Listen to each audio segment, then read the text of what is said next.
షబ్బా. అత్త, నేను ఒక మాట విన్నాను, నిజమేనా? ఆ రోజుల్లోనంటే నిన్ను ఎవరో ఫోటో స్టూడియో అతను అరెస్ట్ చేశాడంట కదా, బాగా అదే టార్చర్ పెట్టి ఏదో చెయ్యాలని చూసాడంట, నిజమేనా? మేమంతా ఫ్రెండ్స్ వెళ్ళాం ఆ ఫోటో దిగటానికి. ఓకే. 12 ఏళ్ళకి వెళ్ళాను. ఆ అయితే చెయ్యి పట్టుకొని సీక్రెట్ గా ఎప్పుడు వస్తావు అన్నాడు. ఇక 12 ఏళ్ళ పిల్లకి ఏం తెలుస్తుంది, ఇంక ఏడ్చుకొని ఆడవాళ్ళ దగ్గరికి వెళ్ళారు. వెళ్ళేటప్పటికి ఆడవాళ్ళందరూ వచ్చి చెప్తూ కొట్టారు. ఆడవాళ్ళు ఎవరు? ఆ పిల్ల తరపు బంధువులు. నువ్వే ఆ పిల్లవి?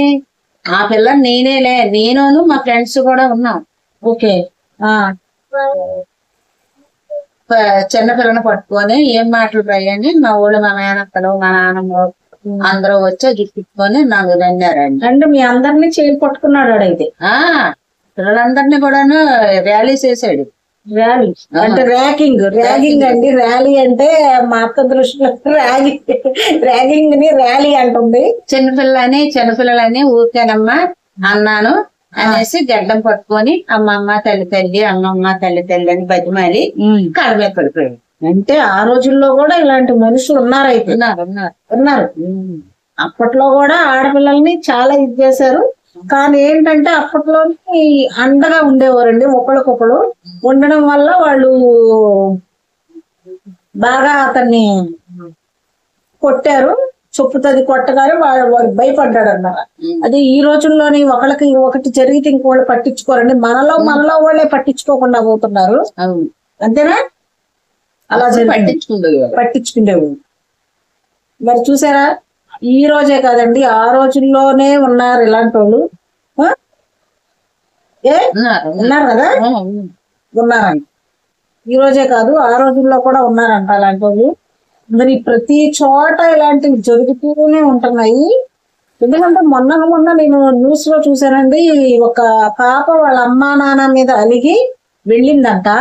వెళితే ఫ్రెండ్ ఇంటికి వెళితే ఎవరో 8 మంది కలిసి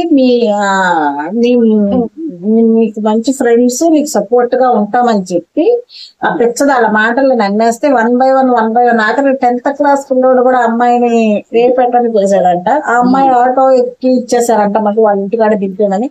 కానీ అమ్మాయి కొద్దిగా ధైర్యం చేసుకుని ఆటో అబ్బాయికి చెప్పి పోలీస్ స్టేషన్ కి వెళ్ళిందంట. కానీ అంత పరిస్థితి ఎందుకు తెచ్చుకుంది?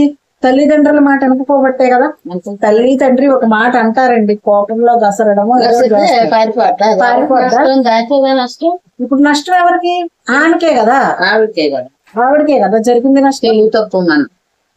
తెలుగు తక్కువతనం వల్ల చేసే పిచ్చ పనుల వల్ల, తెలిసి తెలియని వయసులో వీళ్ళు చేసే పనుల వల్ల ఎన్ని అనర్థాలు జరుగుతున్నాయి చూసారండి. అందుకనేనండి ఇప్పుడు చాలా మంది అనుకుంటారమ్మో మా కాలము కాదు, ఈ కాలము కాదండి, ప్రతి కాలంలో ఉన్నాయి. ఇప్పుడు ఏంటంటే మనకు కొద్దిగా ఈ సోషల్ యాప్స్ అనేవి బాగా డెవలప్ అయిపోయి యూట్యూబ్ లని, ఇన్స్టాగ్రామ్ లని, అసలు ఇవ్వని టెలిగ్రామ్ లని, ఏ గ్రామ్ లో అయితే ఏంటండి మొత్తానికి సోషల్ మీడియా ప్రభావం అంటే ప్రతి చిన్న ఏ మూల ఆలోచించేంత జరిగినా సరే ప్రతి ఒక్కళ్ళకి వితిన్ సెకండ్స్ లో తెలిసిపోతుంది కదా. అప్పుడు ఉత్తరాల కాలం 10 పైసలు పెడితే ఉత్తరం రాసుకునేవాళ్ళమే. పూజలైనా నాన్నగారికి నమస్కరించు రాయన్నదేమనగా నేను క్షేమంగా ఉన్నాను, దసరా సెలవులు 16వ తారీఖు నుంచి వస్తున్నారు నాన్న, నువ్వు ఎడ్ల బండి కట్టుకొని సెంటర్కి రానానా, వస్తే నన్ను ఎక్కించుకెళ్తారు. అప్పుడు 2 పాలేరుకు వచ్చి ఆ ఎడ్ల బండి మీద నన్ను ఎక్కించుకెళ్ళేవాడు. చూసారండి ఆ రోజు నాగరికత. పూజలైన పిల్లలకి భద్రత ఉండేది. పూజలైన నాన్నగారు ఇక్కడ పాయింట్ వెళ్ళి ఎలా మాట్లాడుతున్నారు. అప్పుడు సెల్లలు లేవు, 50 ఏళ్ళ క్రితం సెల్లలు లేవు. ఓన్లీ ఒక రేడియో ఉండేది, టీవీలు కూడా లేవు. ఒక రేడియో ఉండేది, రేడియోలో చెప్పేది వార్తలు చదువుతున్నవి తంగిరాల పూర్ణయ్య శాస్త్రి అని. This is all India radio is head by Hamlet Singh. ఓహో, ఏం చదువుకున్నావు? ఇంటర్మీడియట్ చదువుకున్నా. పాస్ అయ్యావా, ఫెయిల్ అయ్యావా? పాస్ అయ్యావు. మొత్తానికి ఏ కాలేజీ ఏంటి? సెంట్ థెరేస్ కాలేజ్ ఏలూరు, తర్వాత అరుసుమిల్లి గోపాలకృష్ణయ్య గారి కాలేజీ, పరసూరు గోపాలకృష్ణయ్య గారు మాకు తెలుగు పంతులు. ఎవరు? Writer, cinema writer. నిజమేనా? మాకు తెలుగు మాస్టర్ ఆయన. ఆయనకు వందనాలు ఎక్కడ ఉన్నట్టు. ఓకే. ఆయన 3 ఆడపిల్లలు. పెద్ద పాప బిందుతో ఆడుకుండేవాడు. అది అలా ఆవిడ పేరు బుజ్జక్క. బుజ్జక్క అనేవాడు. మారిపోయింది కాలం. మా మేనత్తలేమో పచ్చగడ్డికి వెళ్ళి తీసుకొచ్చి గావుకి మేపి పారిపోయింది. పుల్లేరు కట్టిన బ్రాహ్మణ్స్ ఉంటే ఆ బ్రాహ్మణ్స్ కి వేస్తామనేవాళ్ళు.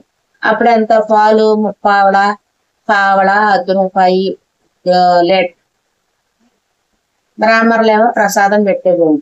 అది తిన్నాక ఇక మరి 1 గంట 2 వరకు ఇక ఆహారం తినేదాన్ని కాదు. అంటే అప్పుడు ప్రసాదాలు ఇప్పుడంటే ఇంత ఇంత పెడతారండి, అప్పుడు అంత పెట్టేవారు. కాబట్టి ఇలా తిన్న తర్వాత ఫుల్ గా నిద్రపోయేవారు. మన కాలేజీ ఆరోగ్యం ఉండేవాళ్ళం.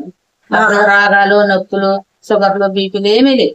అప్పుడు ఎక్కువ ప్రకృతి సేద్యం. ఇప్పుడు అంతా హైబ్రిడ్, పరపరాగ సంపర్కాలు, దీన్ని కలుషితం అయిపోతుంది అనమాట. ఒక ఆడపిల్లకి భద్రత ఉండేది అక్కడ. అప్పుడు ఆడపిల్ల వెళ్తుంటే జడిసి వాళ్ళు ఆ పిల్లని ఏమైనా ఏమి లేదు, వాళ్ళందరూ పడిపోతుంటారు అని జడిసి వాళ్ళు. ఇప్పుడు అలా జరగట్లేదు. దీనికి ఏదో సెల్లో చెబుతున్నారు, ఆడేదో సెల్లో మాట్లాడుతున్నాడు, ఈ పిల్లకి ఒక మొత్తం మంది పెట్టేస్తున్నాడు, దీని లేకపోతున్నాడు. అది లేచిపోతుంది. అమ్మ అక్కడ నానక్కర్లేదు, నా డార్లింగ్ అనుకొని పారిపోతుంది. అంతే. అప్పటి రోజులే బాగున్నాయి మాదిరిగా చెప్పాలంటే. ఉన్నారు అప్పుడు కూడా ఎదవలు, కానీ కొద్దిగా భయభక్తులతో భయపడేవి. ఇప్పుడు జనాలు భయపడలేదండి. వెళ్తాం స్టేషన్లకి, ఏముంది తిరుగుతాం, బెయిల్ మీద వస్తాం. ఈ జడ్జికి మాకు శిక్షలు వేసేసరికి సంవత్సరాలు గడిచిపోతుంది. కాకపోతే ఇంకొక దాన్ని పట్టుకుంటాను ప్లాట్ఫారం మీద. ఏ హాస్టల్లోనే ఏదో ఒక దయ దొరుకుతుంది, దానికి అది బిస్కెట్ పడేస్తాను, అది నా మాయలో పడుతుంది, నా వ్యామోహం తీర్చుకుంటాను. నిత్యం మా అత్త చెప్పిందనే కాదు, నిత్యం జరుగుతున్నవి ఆవిడ చూసి చెప్తుంది అనమాట. అప్పటి రోజులకి ఇప్పటి రోజులకి పవిత్రమైన రోజు. ఎందుకంటే అప్పుడు కొద్దిగా భయపడేవారు. అమ్మో ఒక పిల్లని అంటే వాళ్ళందరూ కూడా వచ్చేసేవాళ్ళు.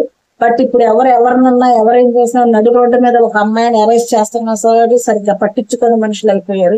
ఎందుకు వీళ్ళు రౌడీలు, మాకెందుకు, మమ్మల్ని ఏదో చేసేస్తారని ఎవరి పనుల్లో వాళ్ళు వెళ్ళిపోతున్నారు.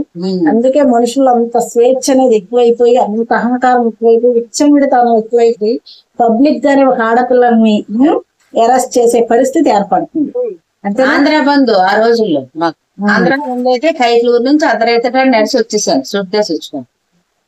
అంటే ఆ రోజుల్లో అంత ఈవిడ అర్ధరాత్రి కాడ వచ్చిందంటే ఆ రోజుల్లోనే అంత భయం లేకుండా ఉండేది, అంత స్వేచ్ఛగా ఉండేది. స్వతంత్ర భారతదేశం. ఇప్పుడు నరరూప భారతదేశం.